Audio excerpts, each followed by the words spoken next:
Good morning, everybody. Last time I explained Indian issues of welfare of Indians abroad, in which I explained about Indian Community Welfare Fund and Mahatma Gandhi Pravasi Suraksha Yojana. Now, we finished with Indian Community Welfare Fund, but I have explained you regarding Mahatma Gandhi Pravasi Suraksha Yojana. So let's straight start with the dictation, and then we'll move on to Pravasi Bharatiya Bima Yojana. So let's start with the dictation first. Mahatma Gandhi Pravasi Suraksha Yojana.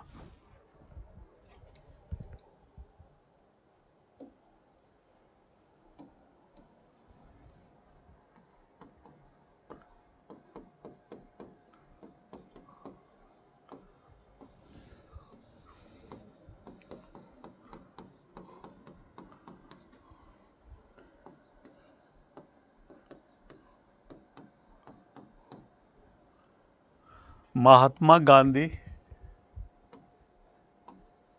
Pravasi Suraksha Yojana.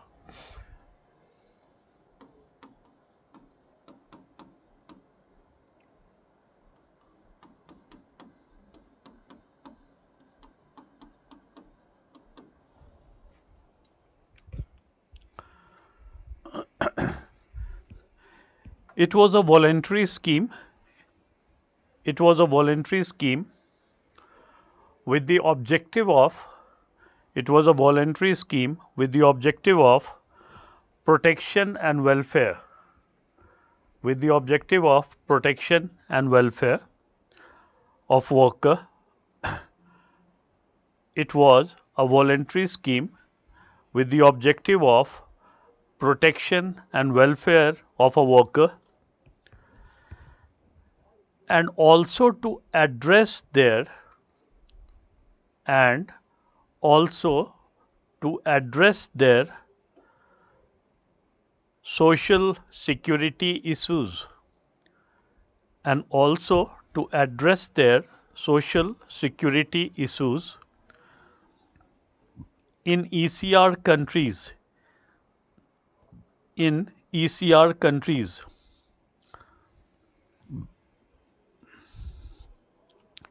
It was launched on May 2012. It was launched on May 2012. However, the scheme did not get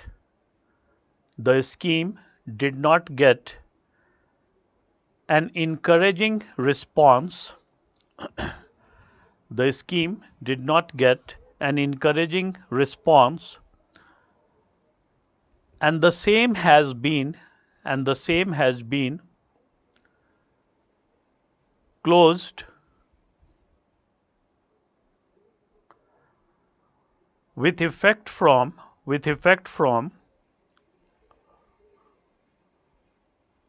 1st February 2017. 1st February 2017.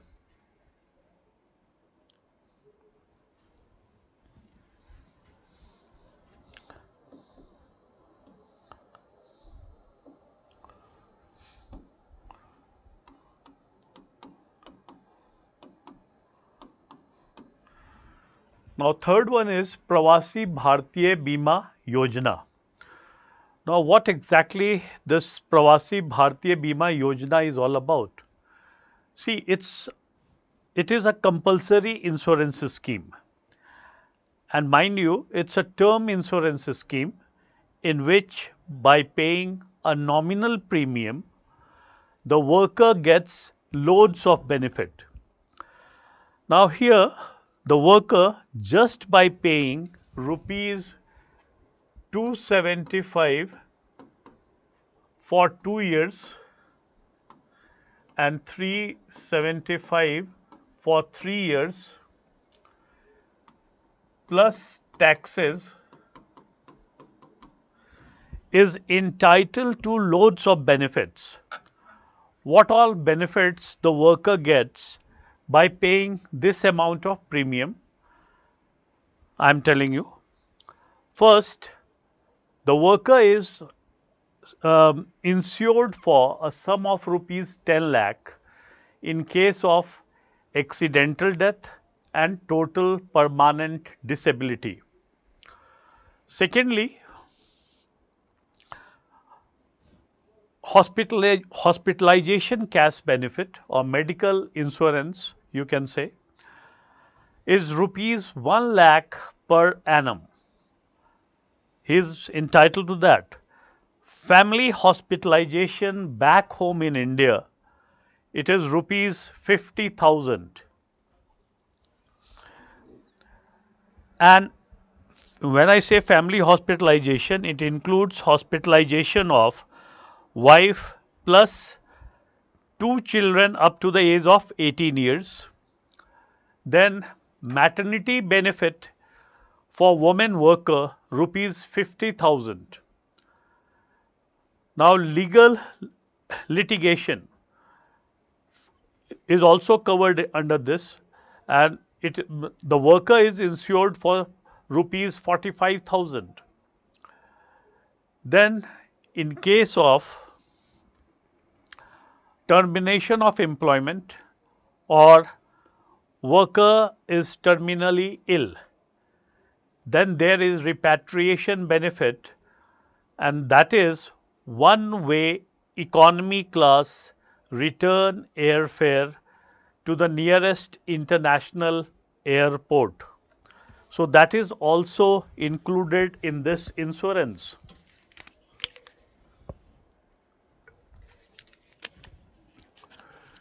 Apart from that, the worker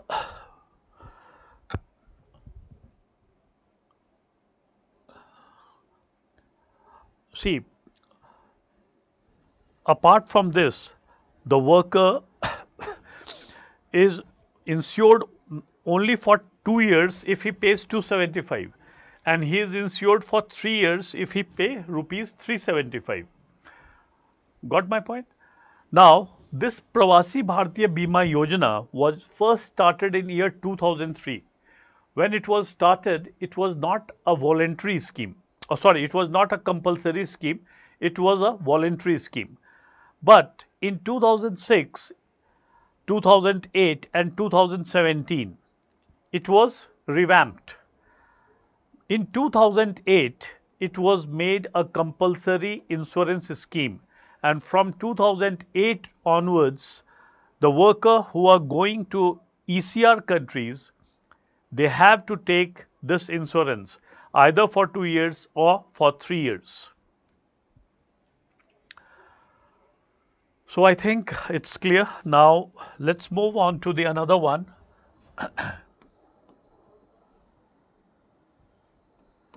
No India program, KIP. Now what is KIP, No India program? See, No India program is basically to know about India. And when I say know about India, the various facets of India. Now, why the government started this program? The government basically started this program to make world aware that we no longer are a snake charmers country. We have developed in every field, and how to showcase this to the world. So in order to showcase this to the world, what the government does is it invites nearly 40 diaspora youth when this program was initially started. So one KIP was held. So this program was started. So first in program, only 40 diaspora youth participated, and they are offered full hospitality in India, including 90% of their airfare is also borne by the government of India. But from 2016, the whole KIP was revamped. Initially, KIP was only for 3-week duration. That is 21 days program, in which the diaspora youth who were coming to India, they were to undergo various kinds of program in order to know what India has achieved after independence till date, right? And at the end of the program, these diaspora youth became youth ambassador of India to propagate positive image of India back home. But from 2016, when this program was revamped, instead of one KIP, 6 KIP are held every year, and duration of stay has also been increased from 21 to 25 days, with 10-day compulsory visit to one or two states of India. Now, presently, the age group for participation is 18 to 30 years. So, diaspora youth in the age group of 18 to 30 years can participate in this program, and in 1 year 6 KIP is held. In 1 KIP 40 diaspora youth participate. So in 6 KIP 240 diaspora youth will participate, and they are offered full hospitality in India, and at the end of the program they became youth ambassador of India to propagate positive image, and the preferences are given to diaspora youth from Girmitia countries. So this is No India program. Clear?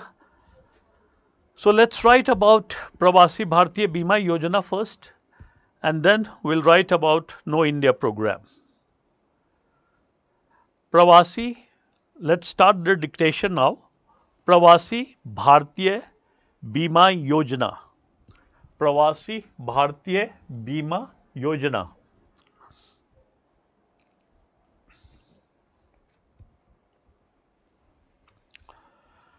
It is a mandatory insurance scheme.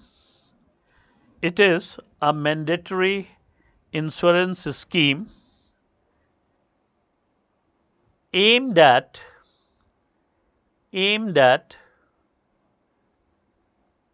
it is a mandatory insurance scheme aimed at safeguarding the interest of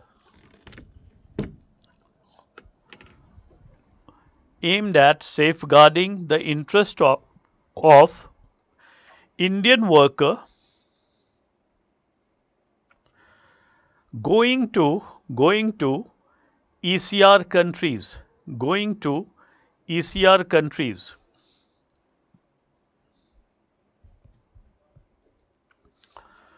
The scheme was launched in 2003. The scheme was launched in 2003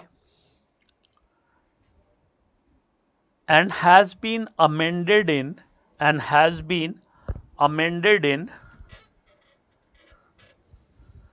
2006, 2008 and 2017.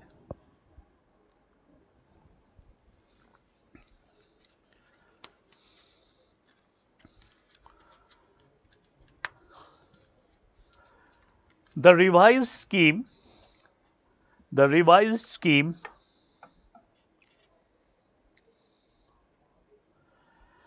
has become operational. The revised scheme has become operational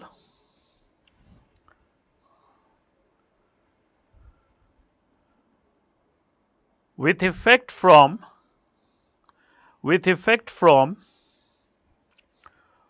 1st August 2017.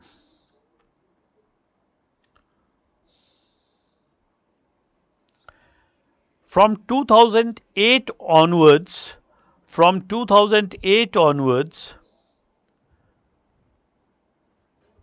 This was made into, this scheme was made into compulsory insurance scheme.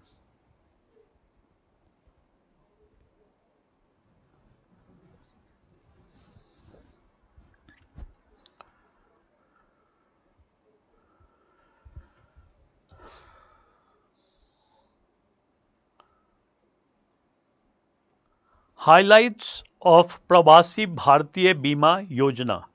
Highlights of Pravasi Bhartiya Bima Yojana. First, sum insured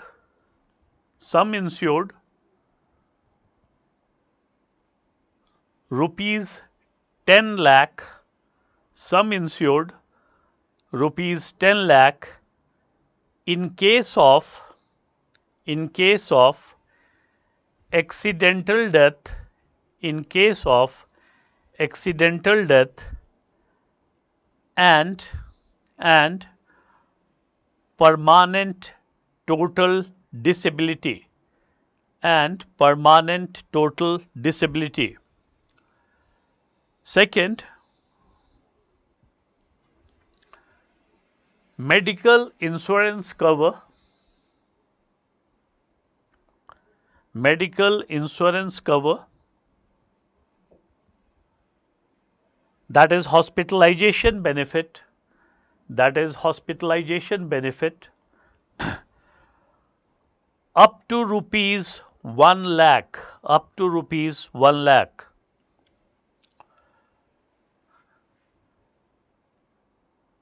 Family hospitalization, third point, family hospitalization in India, family hospitalization in India, rupees 50,000, rupees 50,000. In bracket you write, in bracket you write,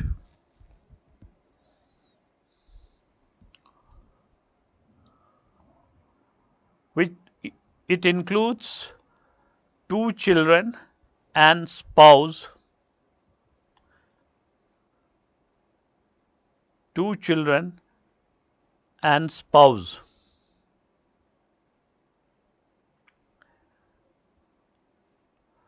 Maternity benefit, next point, maternity benefits, maternity benefits in case of woman worker, maternity benefits in case of woman worker, rupees 50,000, maternity benefits in case of woman worker, rupees 50,000. Next point, legal expenses on litigation, legal expenses on litigation, rupees 45,000, legal expenses on litigation, rupees 45,000. Last point, repatriation cover, repatriation cover for medically unfit, repatriation cover for medically unfit and termination of employment, and termination of employment.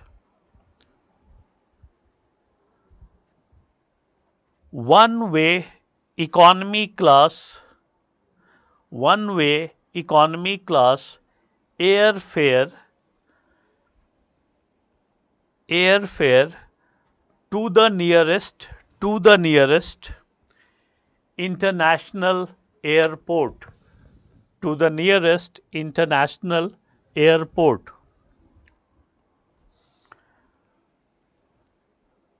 Now change the paragraph. For all the above benefits, for all the above benefits, the worker has to pay rupees 275 for 2 years and rupees 375 for 3 years and 375 for 3 years.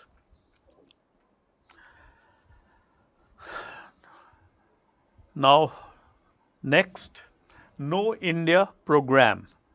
No India program.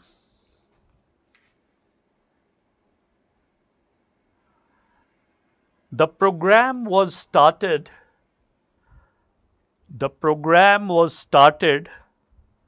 with a view to change. The program was started with a view to change the image of India at world stage. The image of India at world stage. It is a flagship initiative. It is a flagship initiative for diaspora engagement. It is a flagship initiative for diaspora engagement, which familiarizes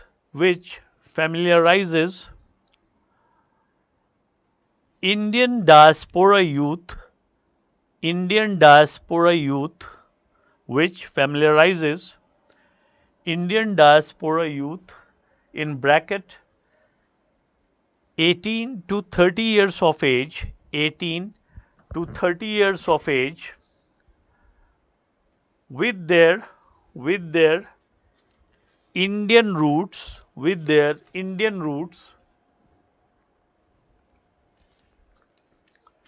and contemporary India, with their Indian roots and contemporary India. In 2016, the scheme was revamped. In 2016, the scheme was revamped to increase duration from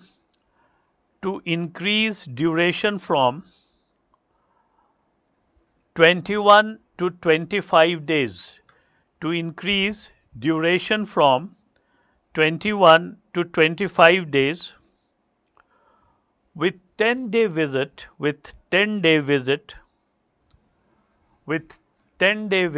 to one or two states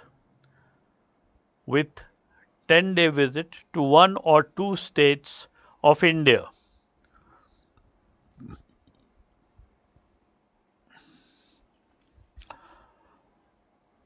Since 2016, 6 KIP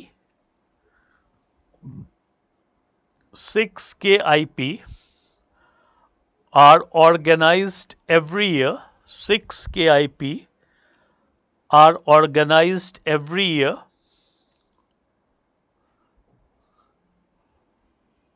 A maximum of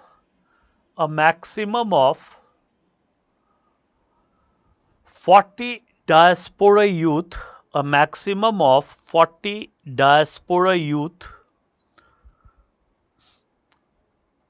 are selected for this program and provided full hospitality in India.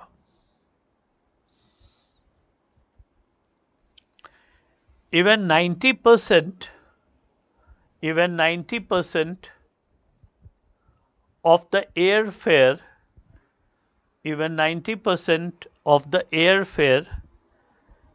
economy class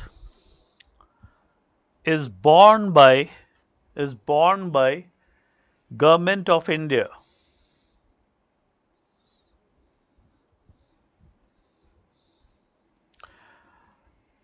Here preferences are given to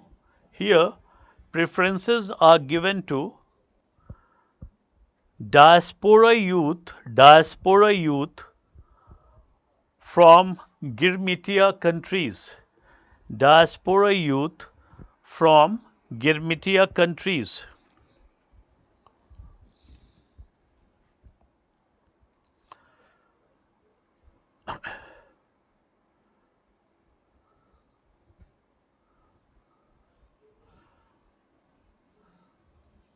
Now next,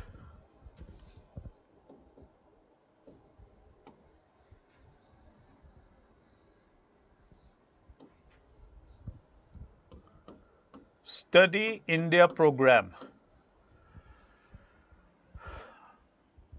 Now again, what is Study India program and what was the motive of the government to start this program? See, the motive of the government was to promote India as a center for higher education. Now, and this was in line with what you can say India's vision of becoming Vishwaguru. So, keeping this thing in mind, the government started this program to make India as a center for higher education, because higher education in other parts of world is very costly, and if it is provided at a nominal cost in India, then it will definitely help India in realizing its vision of becoming a Vishwaguru.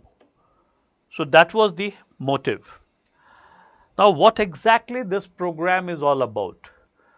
Now in order to promote this program, the government started inviting diaspora youth for 4-week orientation program. And in one program, 40 diaspora youth can participate. Now, 2 such programs were held every year. That is, now 80 youth will come and study in India for 4 weeks just to know the standard of teaching, etc., faculty, interaction, etc. So, a maximum of 40 diaspora youth can participate in one Study India program, and here cost of boarding, lodging, transportation and even the course fee is borne by Government of India. Even 50% of the airfare, economy class obviously, is borne by Government of India. Now first KIP was held by Symbiosis University, Pune, Maharashtra, and it was held from 25th September 2012 to 23rd October 2012. And in first Study India program, 9 diaspora youth from 4 countries participated, and these 4 countries were Trinidad and Tobago, Fiji, Mauritius and South Africa. So this was Study India program. Now second is scholarship program for diaspora children. Now what is scholarship program for diaspora children? See,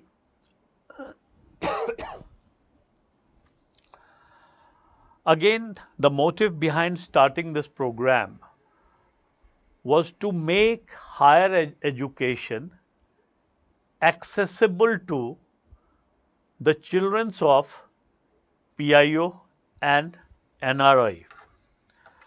So initially when this program was started in 2006-07, the government gave 100 scholarship of US dollar 4,000 per course per annum for undergraduate course, law, management, etc.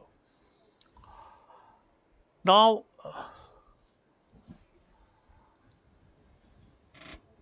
because see, these higher educations are very costly in their own country,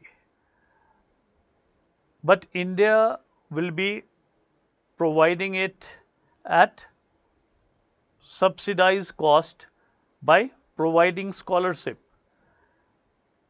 and it will encourage the NRI and PIO children who cannot afford higher studies there to come to India and take benefit of it. In 2016, this scheme was revamped. Now, when this scheme was revamped, so basically the government thought that somehow it is not making full justice in the sense that the workers' children are not given scholarship and they are the most poorer lot among these. So, instead of 100 scholarship from 2016 onwards, 150 scholarships were given by Government of India. Now, previously the 100 scholarships used to be divided between 50 PIO children, 50 scholarships were given for PIO children and 50 scholarships were given for NRI children. Now, this 150 scholarships will now be divided into 50 for PIO children, 50 for NRI children and 50 for workers children who are working in ECR countries.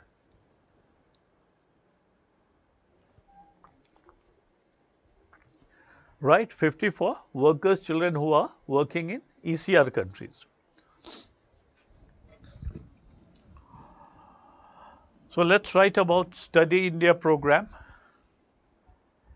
and then this scholarship program for diaspora children. So, first let us write about Study India program.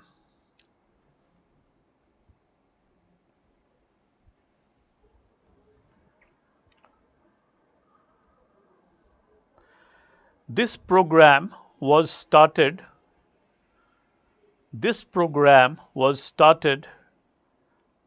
to project India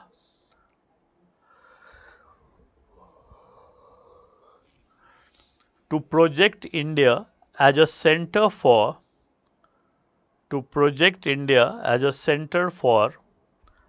higher education.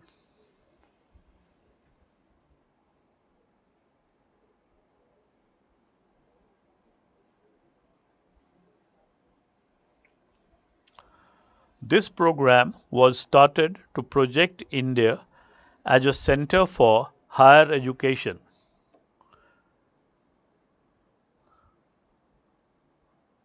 It is organized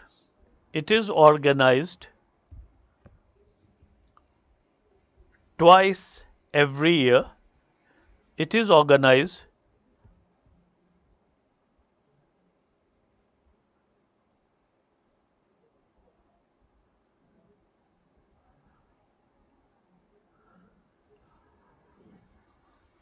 Biswajit, after dictation, I will take your question.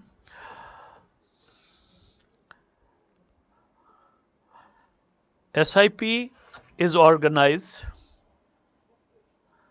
twice in a year.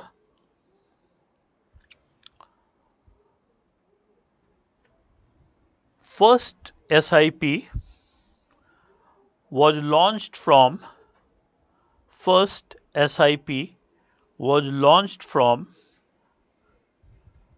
25th September 2012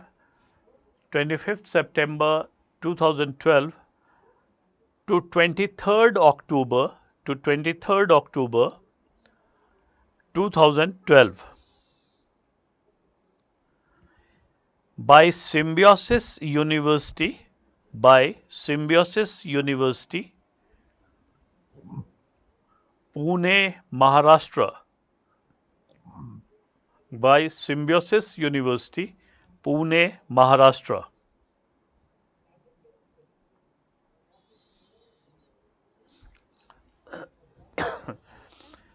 In first SIP, in first SIP, 9 diaspora youth in first SIP, 9 diaspora youth from 4 countries, 9 diaspora youth from 4 countries, in bracket you write Trinidad and Tobago, Trinidad and Tobago, Fiji, Fiji, Mauritius, Mauritius, and South Africa, and South Africa participated. Now highlights of SIP. Highlights of SIP. First,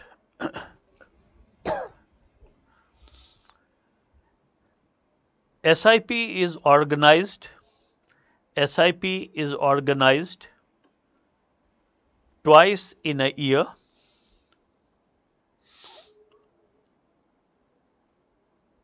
Second point, a maximum of 40 diaspora youth, a maximum of 40 diaspora youth can participate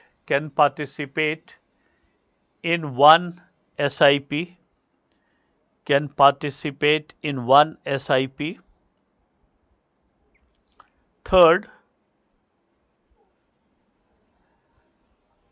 participation age in SIP, participation age in SIP for diaspora youth is 18 to 26 year, is 18 to 26 year.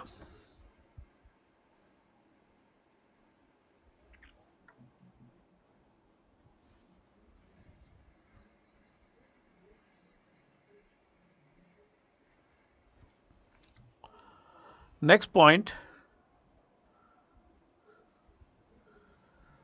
the cost of boarding, lodging, transportation, and even the course fee, is borne by Government of India, is borne by Government of India.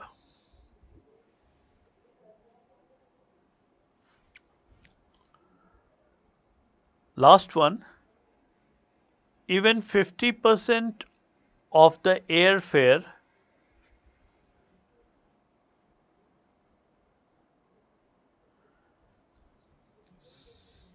even 50% of the airfare is borne by Government of India, is borne by Government of India.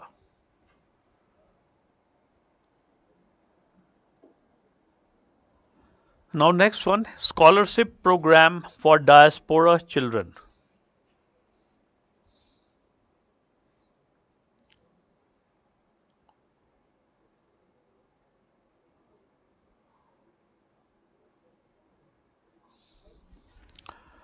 Now before starting the dictation, let me answer 2 questions which is here. So every year huge skilled and educated labor brain drain from India, not affect to India. See, it is the concept brain drain now has been replaced by brain gain. So initially few famous economists suggested that we should impose tax on these educated and skilled people who after acquiring necessary education here leave India. But now that is no more a concept, because now we see it as a brain gain. Because I will give you one example, and there are lots and lots of examples. Mr. Sam Pitroda. Now, Mr. Gandhi, Rajiv Gandhi, late Mr. Rajiv Gandhi, utilized his service, and India and in India there was a telecom revolution, and now you see where we stand. So that is not the case. So it's no longer considered as brain drain. So the PBBY, Pravasi Bharati Bima Yojana insurance, also comes under the control of insurance. Yes, every insurance is regulated by IRDA, Insurance Regulatory Development Authority. So let's start the dictation. Scholarship program for diaspora children. A scholarship program for diaspora children.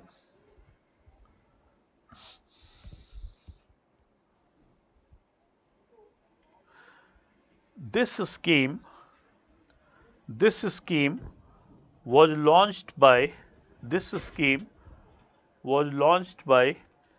Ministry of Overseas Indian Affairs, MOIA, Ministry of Overseas Indian Affairs. This scheme was launched by Ministry of Overseas Indian Affairs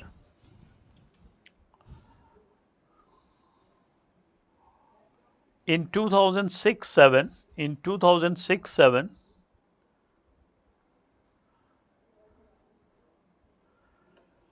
This program was started with a view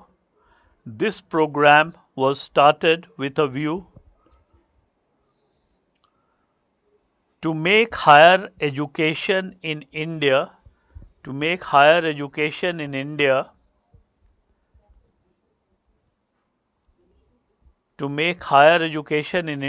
accessible to the children of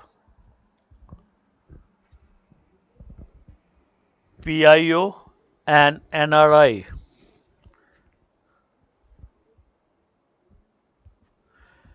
and also to promote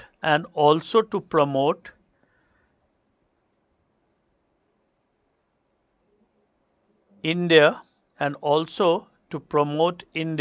as a center for higher education,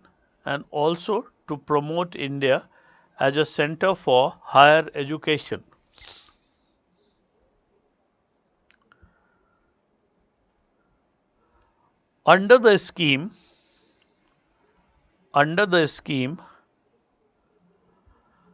100 scholarships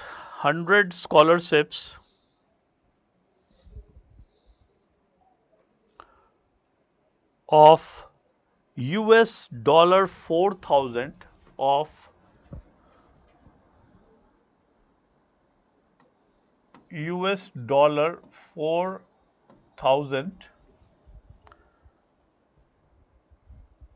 per course per annum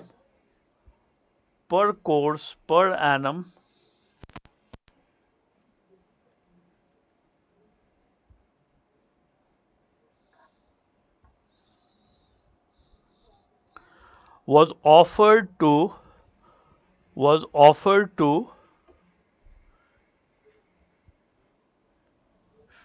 50 PIO children and 50 NRI children.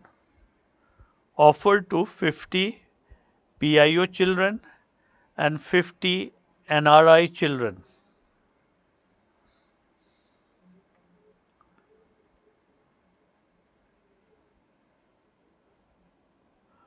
This scholarship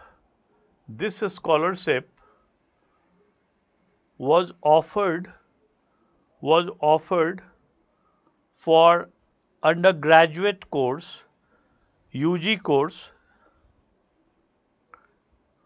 This scholarship was offered for UG courses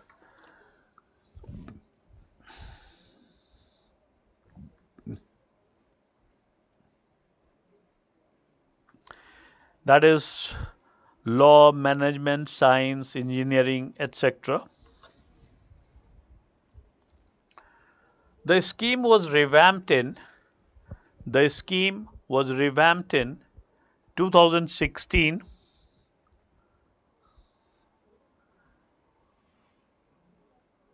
because the government wanted to give benefits to because the government wanted to give benefits to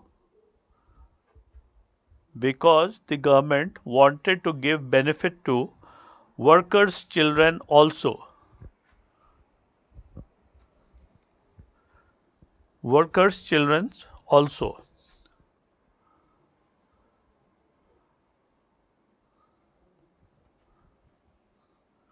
Under the new scheme, under the new scheme, the government provided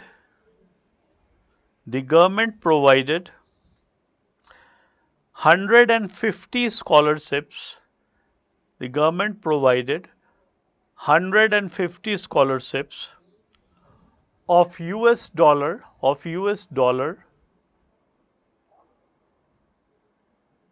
4,000 per course per annum for UG courses. For UG courses, the 150 scholarships, the 150 scholarships was divided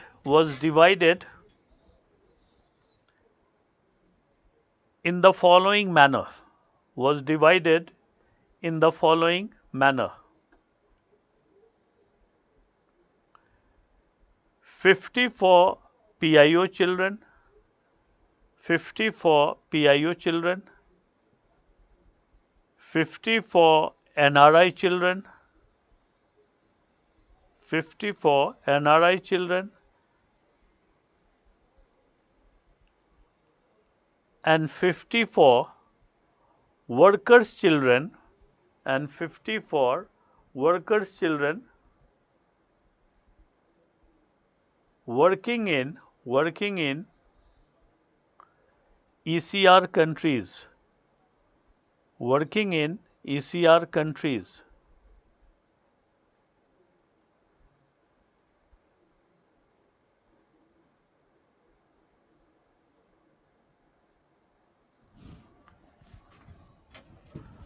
Now the next one.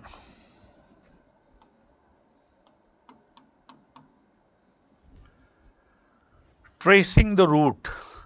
Tracing the route means how to know about their roots in India. So here let me tell you, NRI won't be interested in this program because NRI is already a citizen of India. So he or she will be aware about their roots. PIO and PIO card holder were definitely eligible for this, especially if not PIO card holder, even if he is not a PIO card holder, so you can say PIO. So PIO will be only interested in knowing about their roots. OCI being from different origin won't be interested in knowing about their roots in India. So this program was basically only for PIO. The desirous PIO who wanted to trace their route in India, for them the government started this program. Now, how their roots were to be traced? So for this a mechanism was developed. Under this mechanism, the desirous PIO has to approach the nearest embassy, whichever is located in their country, and fill up a prescribed application form and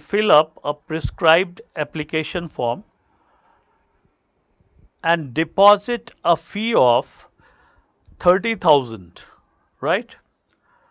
Now, after this whole process gets completed, now what this how this process work?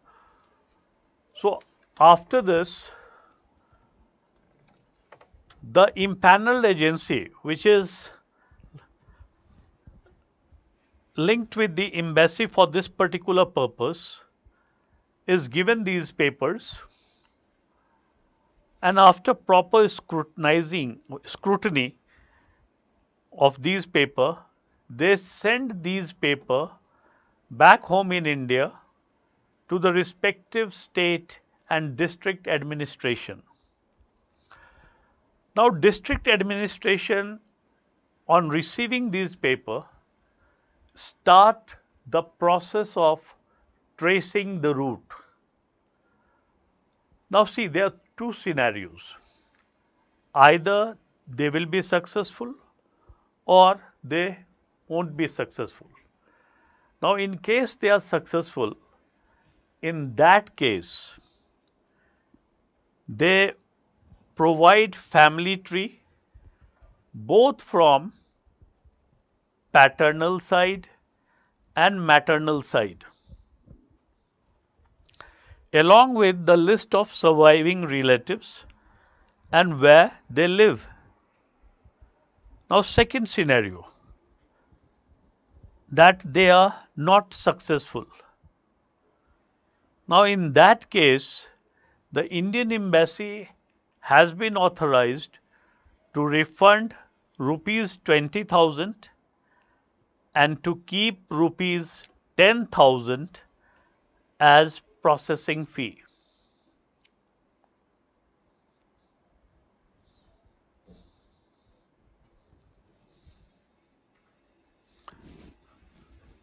Now, after tracing the route,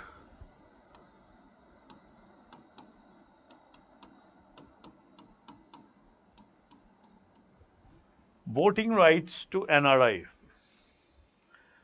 Now, you will be surprised to know that despite being an Indian citizen, Indian passport holder, these NRI were not allowed to vote. But after their contribution, for example, like they were instrumental in what you can say, persuading both, bringing closer both USA and India to that point where it was feasible for both of them to sign nuclear NSG agreement, right? Even the previous Mr. Manmohan Singh's government acknowledged the contribution of diaspora and NRI in this regard. And you can say a kind of payback. So what the government did, they wanted to give voting rights to these people. Why they were not given, still it's surprising that they were Indian citizen and Indian passport holder. So what the government did, they made necessary amendment in Representation of People's Amendment Act 2010 and issued a notification, thereby granting voting rights to NRI. Now, when this was done, then the next step was how to incorporate their name in the electoral roll. So for this also the process was simplified. Now what the NRI has to do is they have to fill up a prescribed application form 6A, which was also available online or in office. Now what the NRI has to do is that they had to download this form, or even they can fill this form online, attach the relevant document, and the mind you, the self attestation of document was allowed by the government.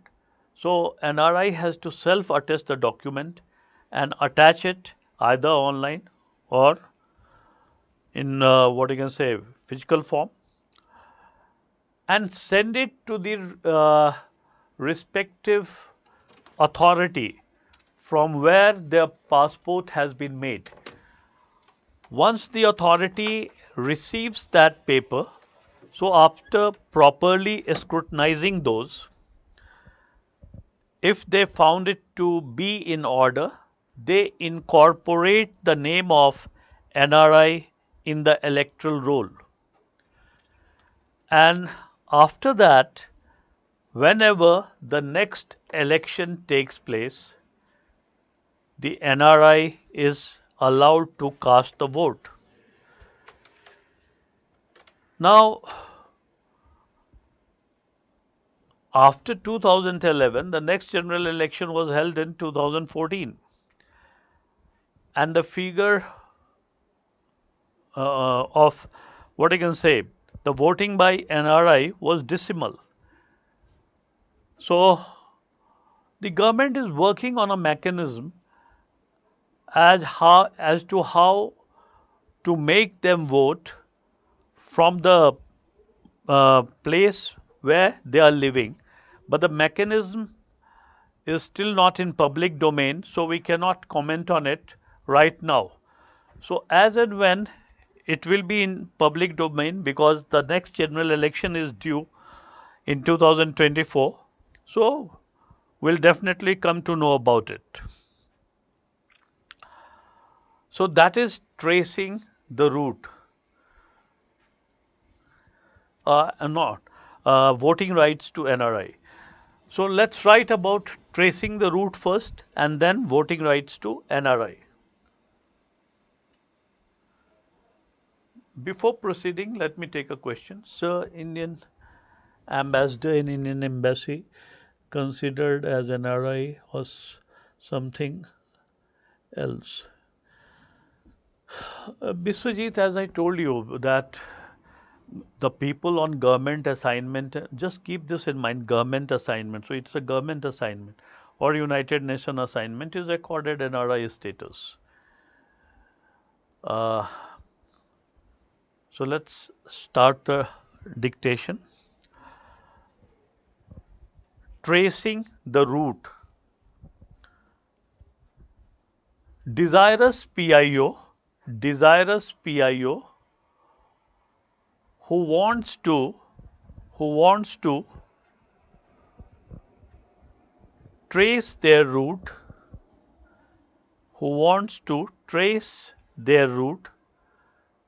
desirous PIO who wants to trace their route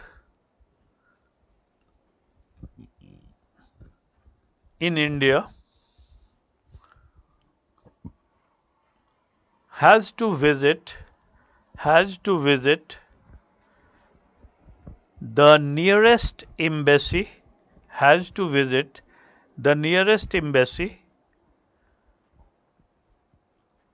located in their country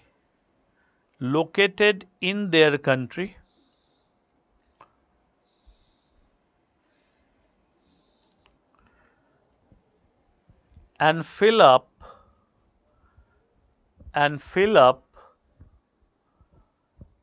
a prescribed application form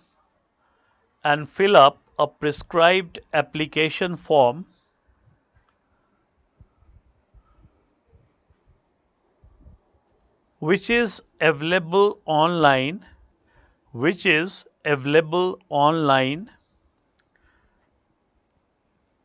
and is also known as Form 6A and is also known as Form 6A.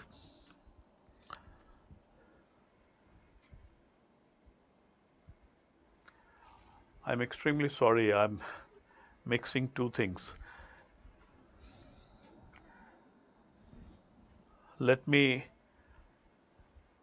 I'm extremely sorry. I'm dictating about tracing the route and telling about voting rights. How it happened, I'm quite amazed. Anyway, accept my apology. Just erase this one line.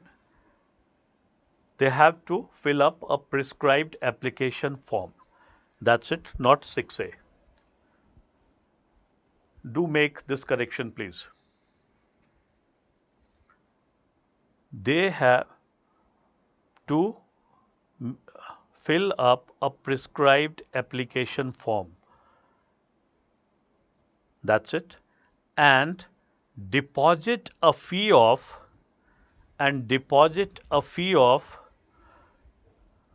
rupees 30,000. Deposit a fee of rupees 30,000. The impaneled agency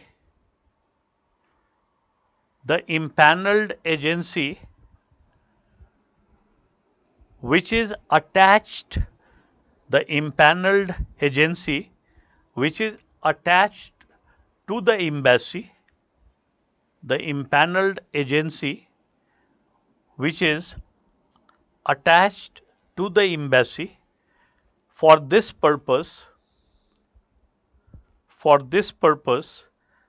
then receives these paper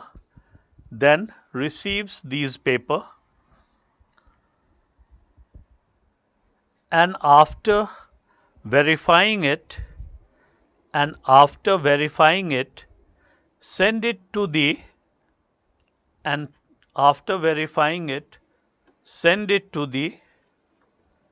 respective state and district administration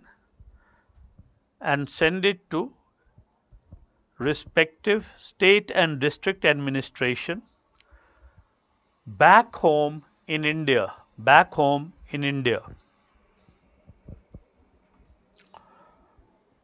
The district administration after receiving these paper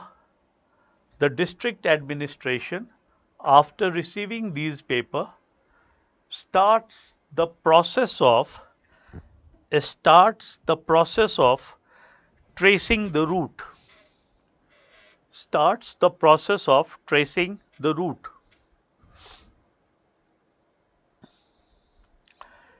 If they are successful in tracing the route,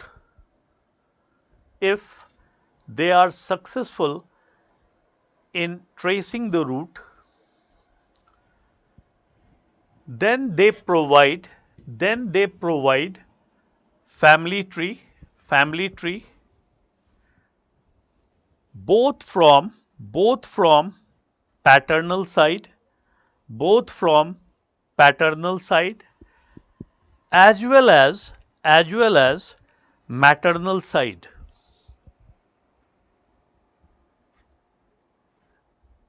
Along with family tree, they also provide a list of surviving relatives and where they live.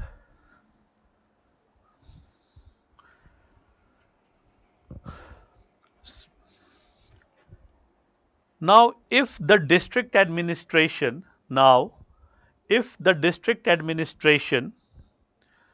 is not successful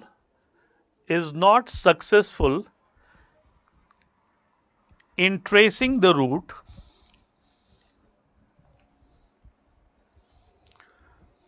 then in that case, Indian embassy has been authorized to refund rupees 20,000 and keep rupees 10,000 as processing fee and to keep rupees 10,000 as processing fee.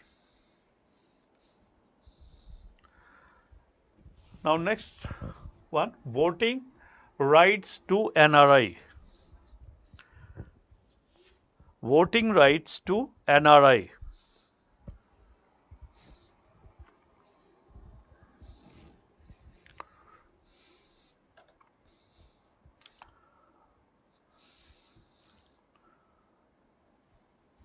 The representation of People's Amendment Act. The representation of People's Amendment Act 2010 in bracket. The representation of People's Amendment Act in bracket 2010 has been amended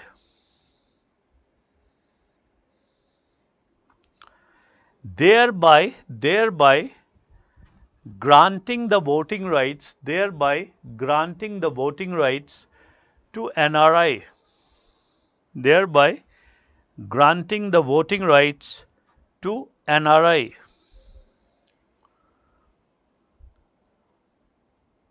A notification dated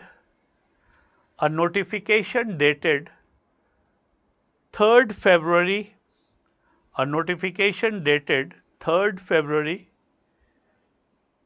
2011, a notification dated 3rd February 2011 has been issued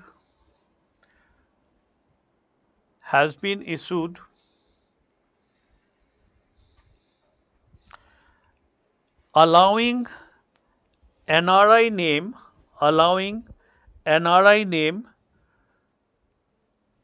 to be incorporated in the electoral roll.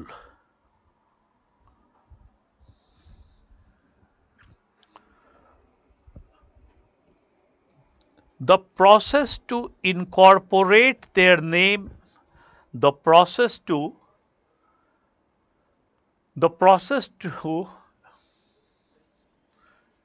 incorporate their name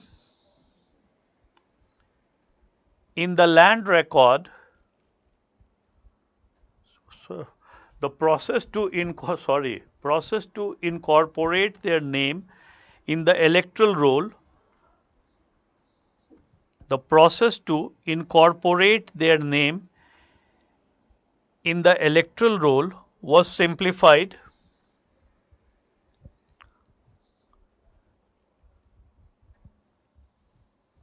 Now they have to simply fill up form 6A and attach self-attested document because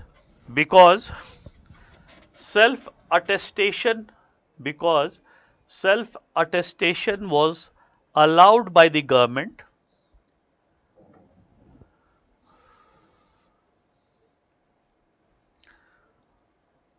After completing the process, they have to send this form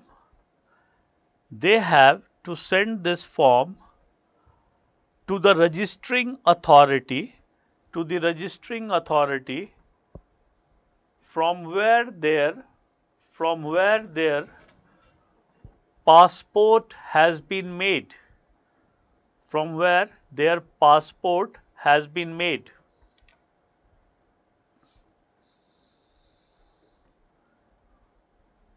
The registering authority,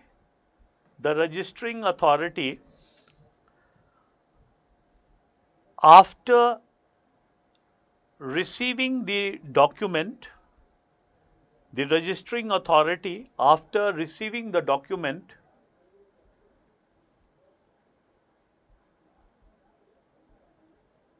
and found the document to be in order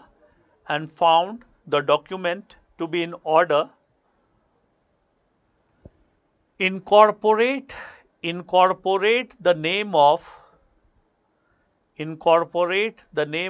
NRI in the electoral roll. Incorporate the name of NRI in the electoral roll. And whenever next elections happen, NRI will be allowed to cast their vote. NRI will be allowed to cast their vote. But in order to cast their vote,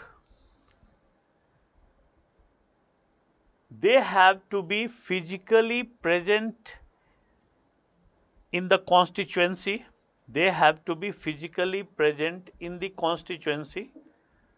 From where their passport has been made.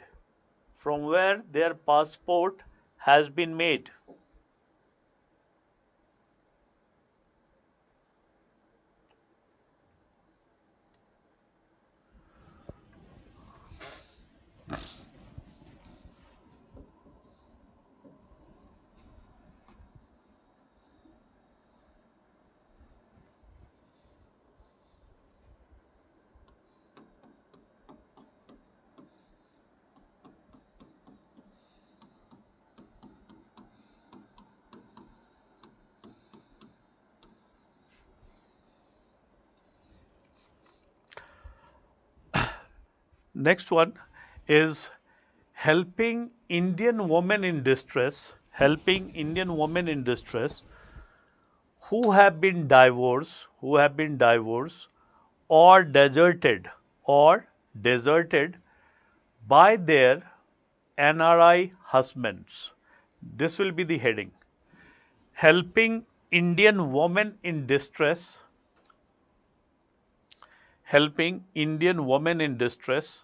who have been divorced or deserted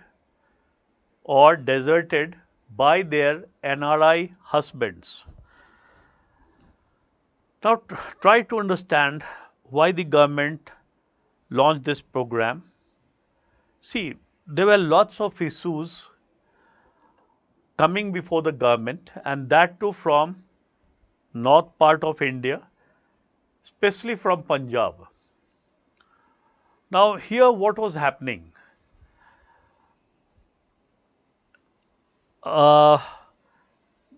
These bridegrooms came to India, North India, that is in Punjab, and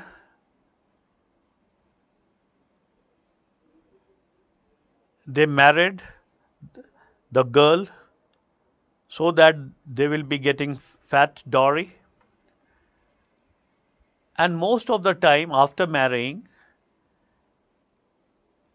when they took their wife along with them, so they used to either divorce the wife or deserted them in the foreign country. So when the government started receiving lots and lots of complaint, it decided to intervene in order to help those distressed women. And the complaint was not only coming from developed countries, it was also coming from developing countries. So what the government did? The government came up with both legal and financial solution. Now, under financial help, what the government was doing,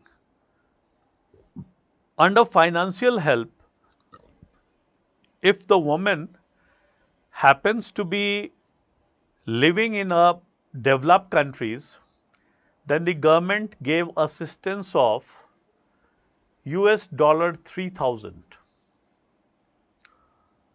Now, if the woman happens to be living in developing countries, not developed countries, then the financial assistance went down to US $2,000.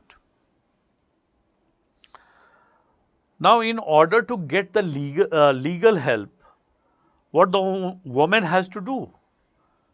She has to visit the nearest embassy, which is located in that country, and the legal counsel, which is impaneled with the embassy for many purposes, will help the woman in filing the case in the court of law and will fight the case till the time the woman gets justice.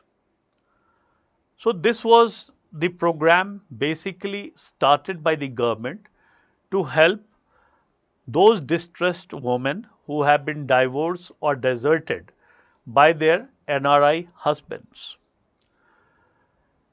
Very soon in future, probably you may also find another scheme, because lots and lots of complaints are coming up, and you may be reading in newspaper as well, that now the process has reversed.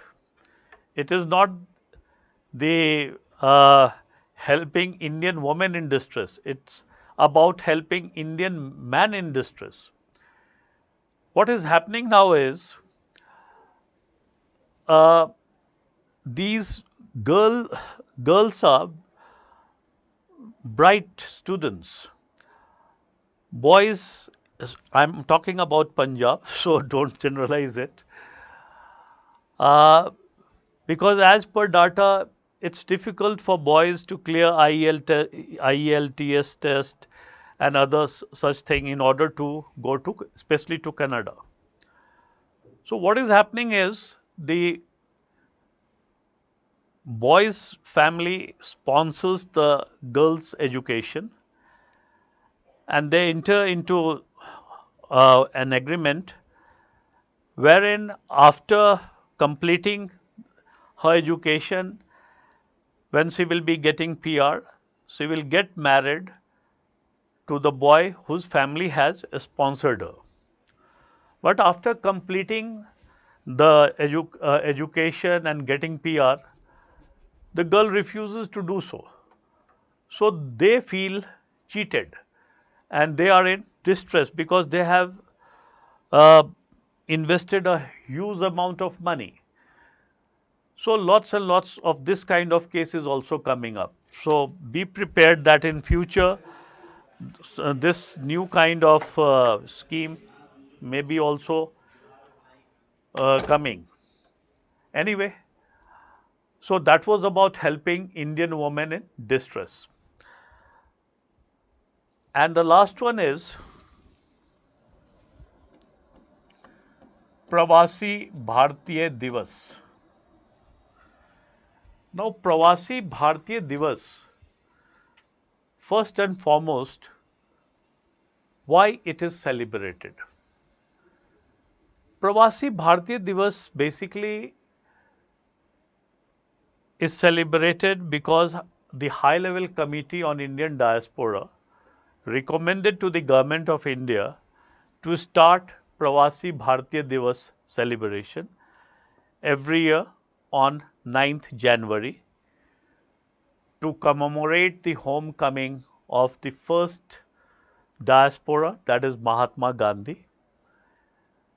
But this is celebrated in basically because of to bring the diaspora, Indian diaspora closer to India.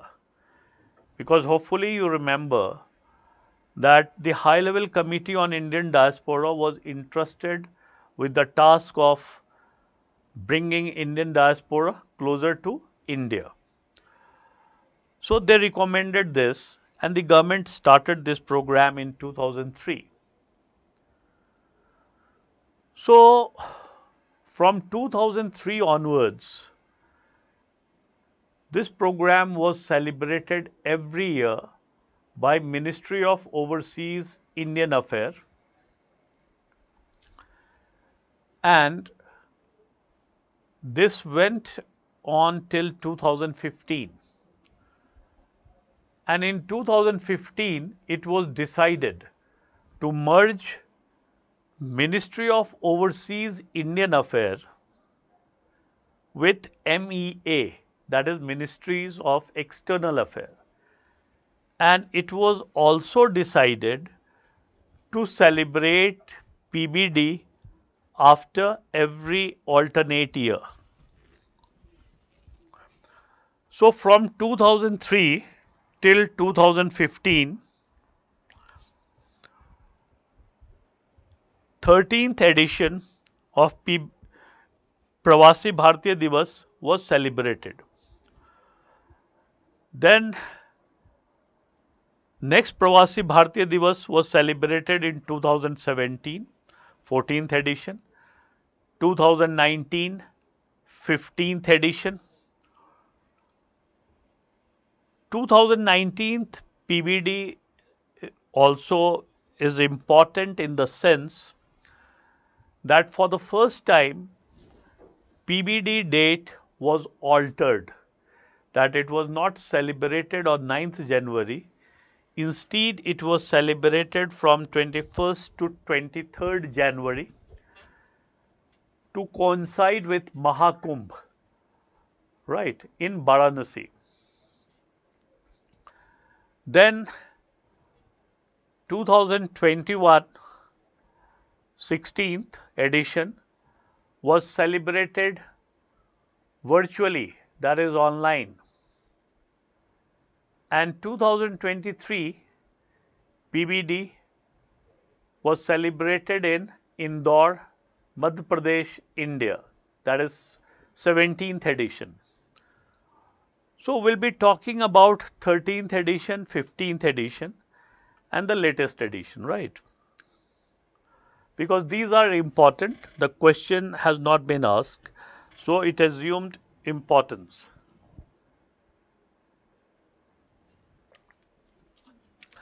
Now, why 2013 edition is important?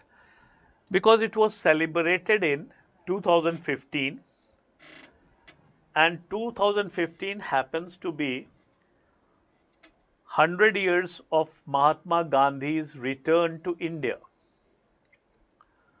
So to commemorate the 100 years of Mahatma coming to India is the main reason behind this event becoming important. Now, what happened during that time? That two types of PBD was celebrated.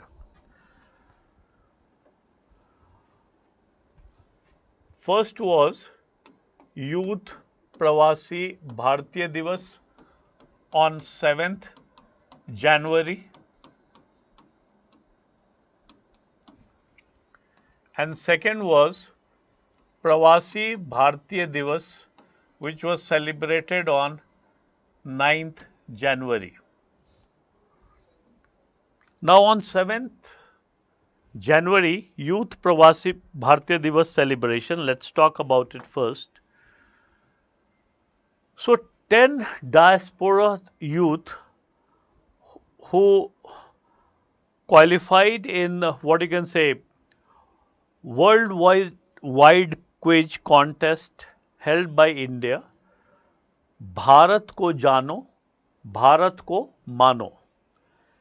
And these 10 finalists were invited to India to participate in Youth Pravasi Bharatiya Divas. Now, under this, the government of India gave a call for 3C. Now, first C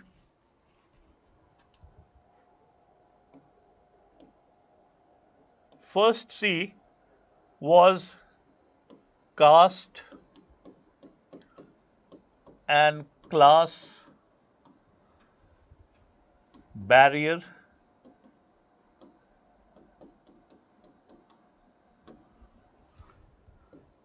Second C was celebrate.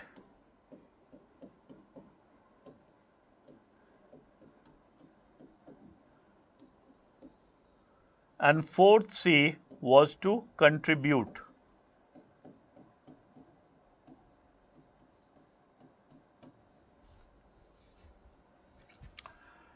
So the government of India gave a call to diaspora youth to interact with Indian youth so that caste and class barrier can be broken. That was first C. Now second C was to celebrate. Now celebrate what? India's contribution to the world. That is 0. Pi.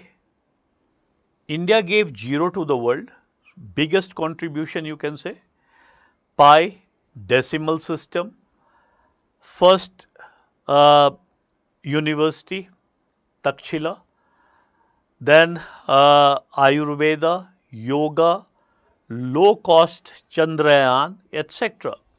So these things should be celebrated by diaspora youth.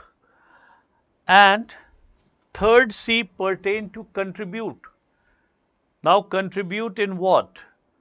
Now contribute in Namami Gange, Make in India, Digital India, like these programs. And it was not only physical or say financial contribution, any way you can contribute. So that was the main highlight of Youth Pravasi Bharatiya Divas. Now regarding main Pravasi Bharatiya Divas, Mr. Donald Ramotar,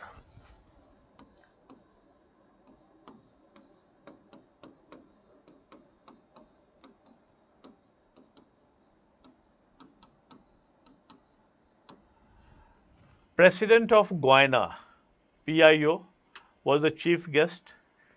And to commemorate this event, the government issued a coin of rupees 10 and a coin of rupees 100 and a stamp of rupees 5 and a stamp of rupees 25. So these are the highlights of the main Pravasi Bharatiya Divas, which was celebrated on 9th January. So this was the 13th edition, which was celebrated in 2015.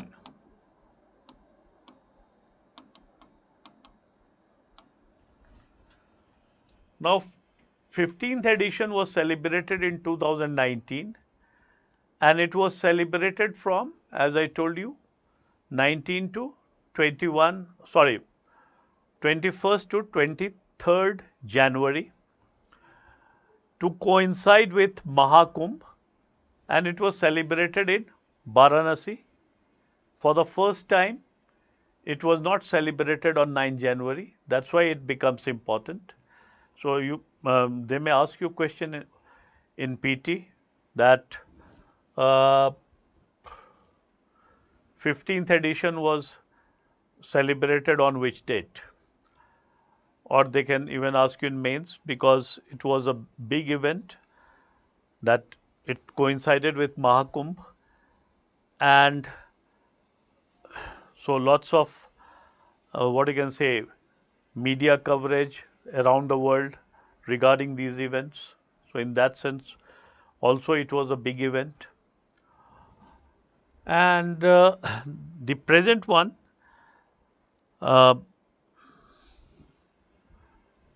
17th edition was celebrated in this, what you can say, in Indore, Madhya Pradesh, India.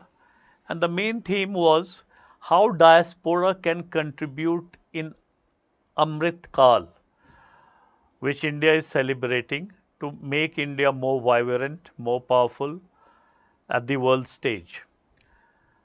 So that's it. So this concludes your topic. Now let dictation part is left. So let's start the dictation. So we'll start with helping Indian women in distress who have been divorced or deserted by their NRI husbands.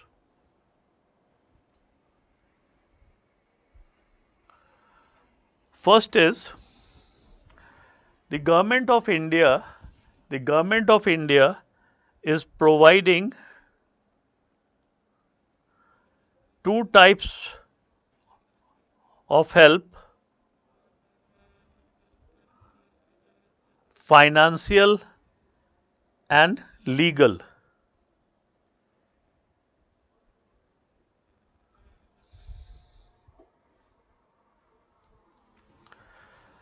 Under financial help, if the woman happens to be living in developed countries, then the financial assistance is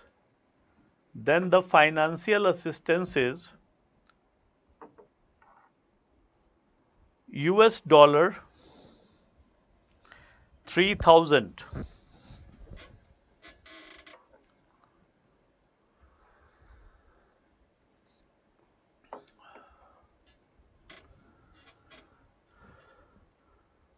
But if the woman happens to be living in developing countries, then the financial assistance goes down to US dollar 2,000. US dollar 2,000.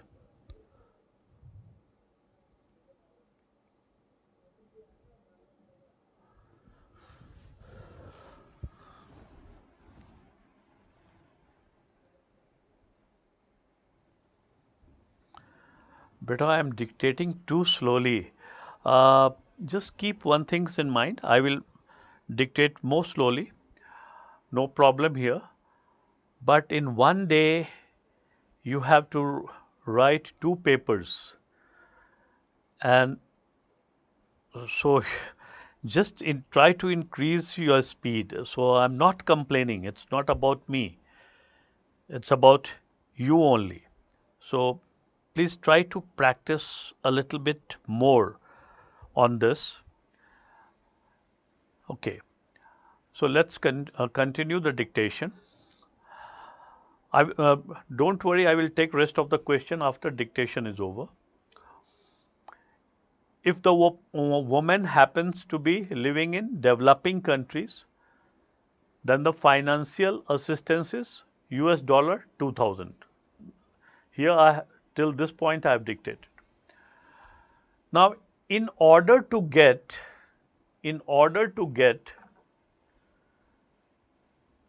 legal help,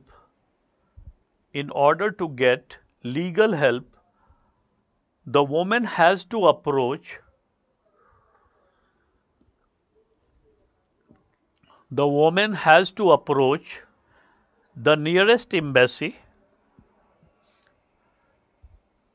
located the woman has to approach the nearest embassy located in that country, and the legal counsel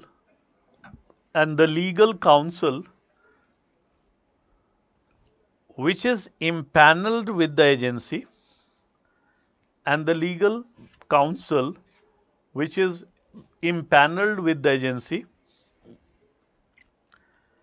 helps the woman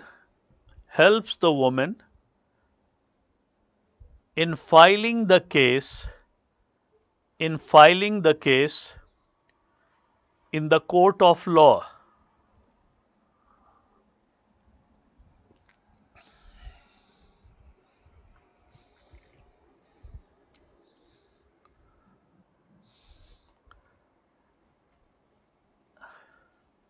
till the time the woman till the time the woman gets justice.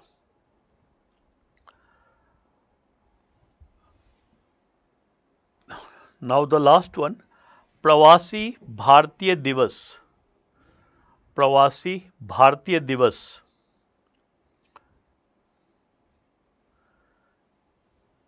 It was started it was started on the recommendation of it was started on the recommendation of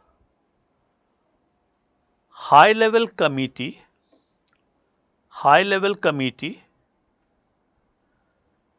on Indian diaspora.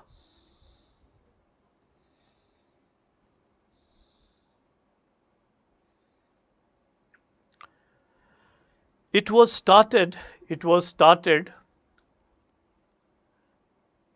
started with a view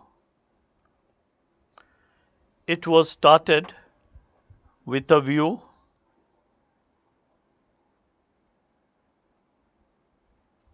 to connecting it was started with a view to connecting India to its vast diaspora. It was started with a view to connecting India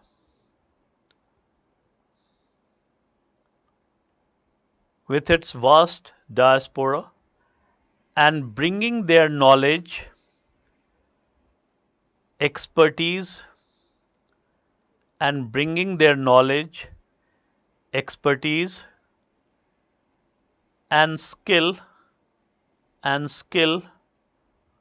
on a common platform.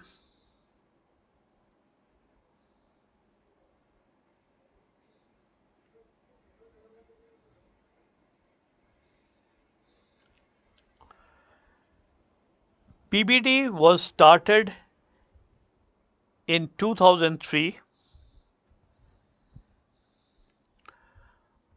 From 2000, PBD was started in 2003.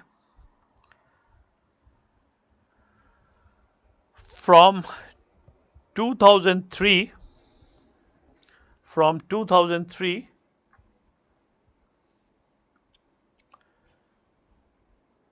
till 2015 till 2015 PBD was celebrated every year. PBD was celebrated every year on 9th January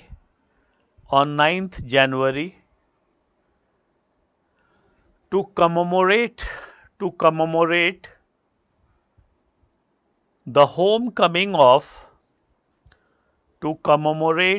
the homecoming of first diaspora, that is Mahatma Gandhi. In 2015 it was decided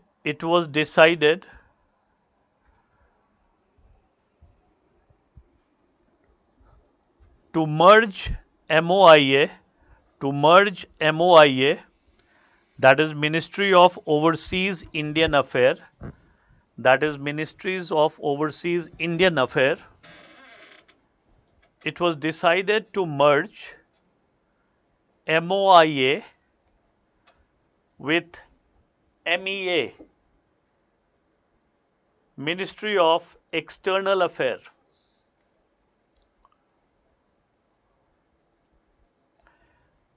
And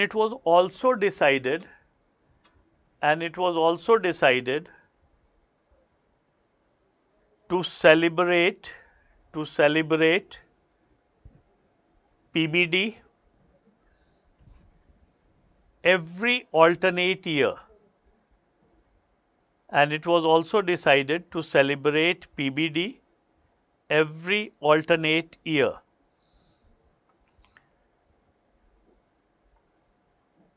Now change the paragraph. So from in no, just a moment.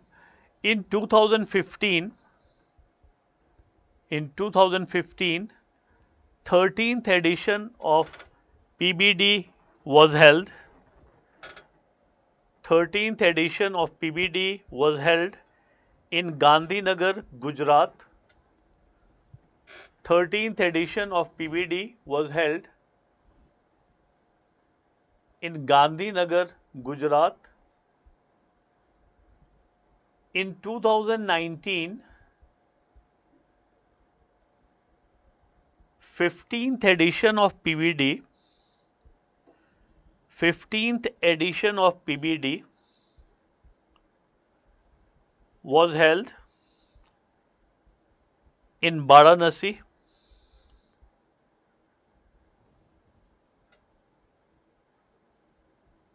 In 2021, in 2021,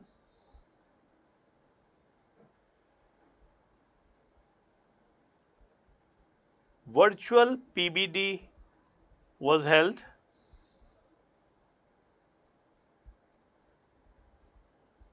In 2023, in 2023, 17th edition of 17th edition of PBD was held in 17th edition of PBD was held in Indore, Madhya Pradesh.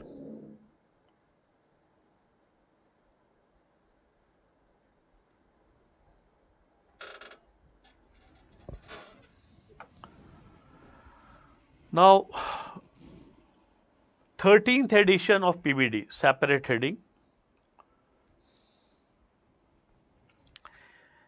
It was celebrated in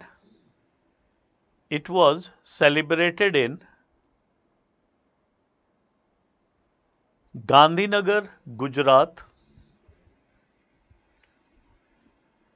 to commemorate 100 years of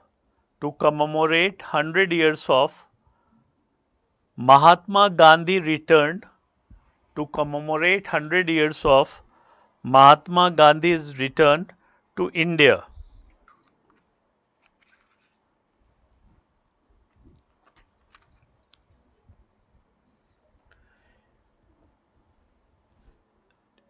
Two types of PBD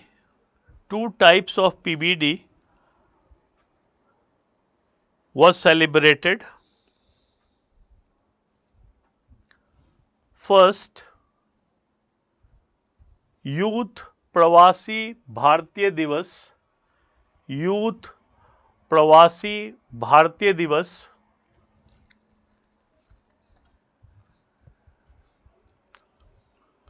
Second, main प्रवासी भारतीय दिवस, main प्रवासी भारतीय दिवस. Youth प्रवासी भारतीय दिवस, youth प्रवासी भारतीय दिवस was celebrated on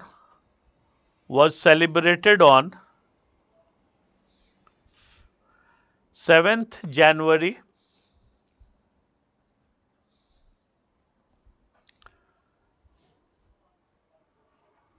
In this, 10 finalists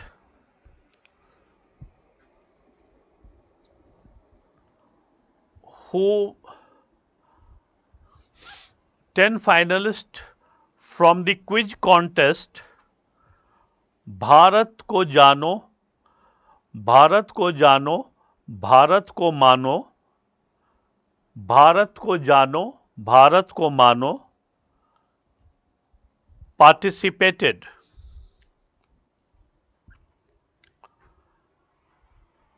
The government of India, the government of India gave a call for, the government of India gave a call for 3C.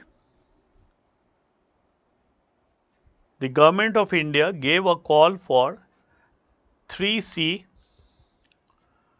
First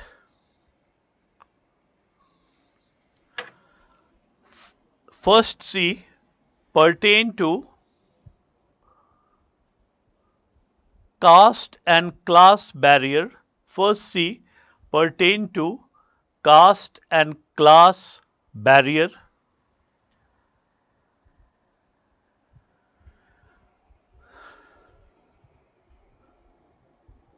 The government asked the diaspora youth, the government asked the diaspora youth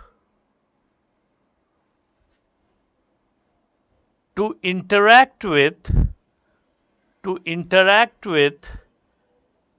Indian youth, to interact with Indian youth, so that the government asked the diaspora youth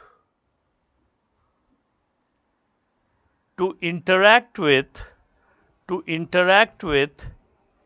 Indian youth,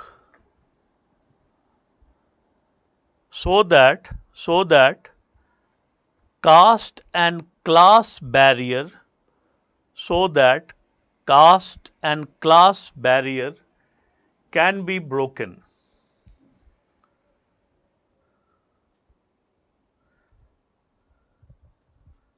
Second C pertain to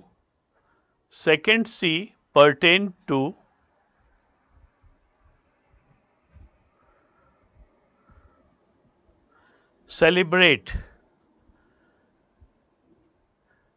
The government asked diaspora youth, the government asked diaspora youth to celebrate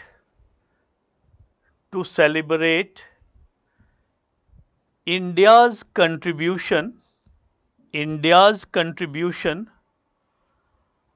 to the world. That is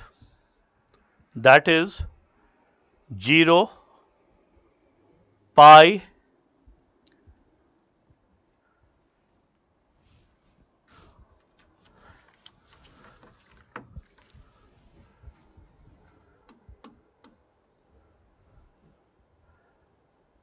decimal system, 0 pi decimal system, yoga, Ayurveda,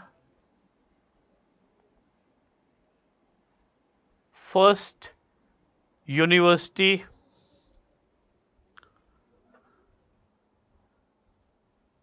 low cost Chandrayaan,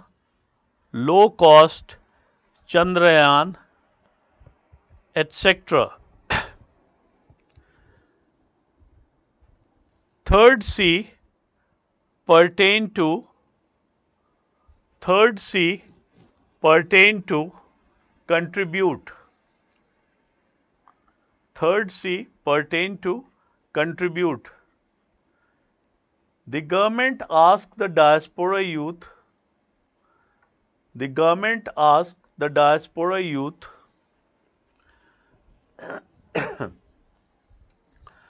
to contribute in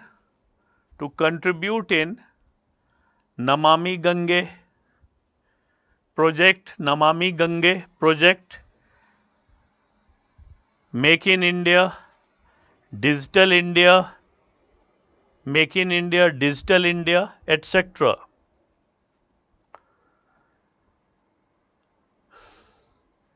main प्रवासी भारतीय दिवस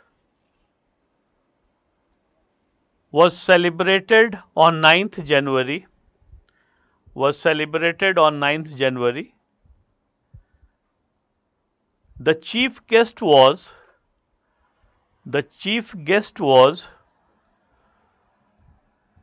Mr. Donald Ramotar. The chief guest was Mr. Donald Ramotar, President of Guyana, PIO. To commemorate this event, rupees 10 and rupees 100 coins were issued. Rupees 10 and rupees 100 coins were issued, and the government also issued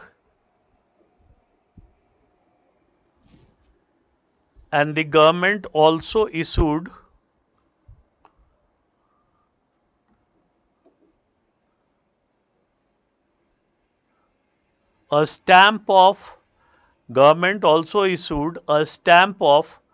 rupees 5 and 25. Rupees 5 and 25.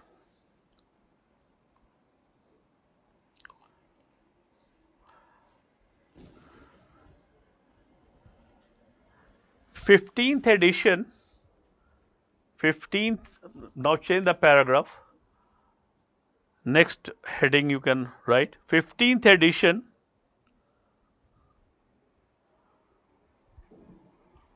of PBD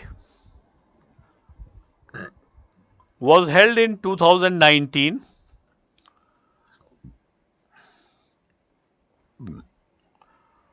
For the first time,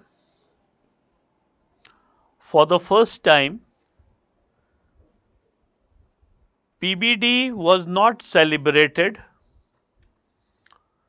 on 9th January. For the first time, PBD was not celebrated on 9th January. It was celebrated from 21st to 23rd January. It was celebrated from 21st to 23rd January to coincide with Mahakumbh in Varanasi, UP.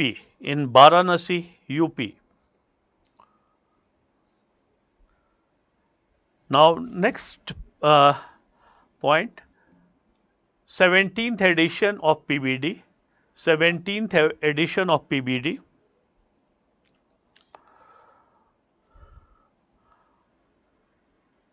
It was celebrated in Indore, Madhya Pradesh.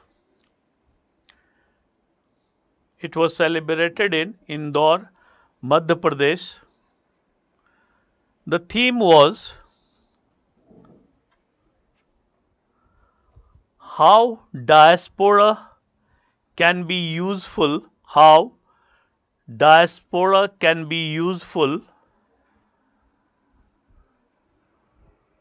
during the Amrit Kal. How diaspora can be useful during the Amrit Kal.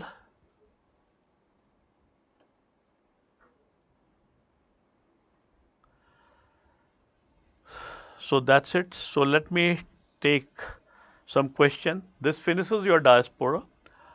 Now after taking the question and after the break, we'll start with internal security. Sir, if any Pakistani and Bangladeshi whose domicile was India before independence want to trace their route, is the same process? See, first and foremost, they are not considered as PIO. because we considered, see, if you go by the definition of PIO card holder, so definitely the people from these country, they are not issued PIO card because some special privileges. But being PIO and just to want to know their roots, definitely they have to go through the same process, right?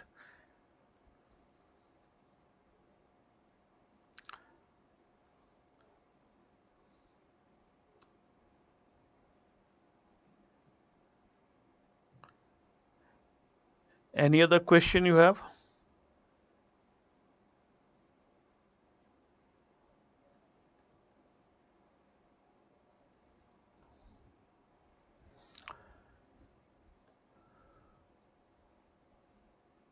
So let's take break, and after the break we'll start with the new topic where my approach will be totally different, and I will tell you what my approach will be, and you people will not have to worry about dictation, etc. Only the most relevant thing will be dictated. Rest, the notes will be provided to you, my own notes. So, okay, let's take break. Thank you. We'll meet after the break.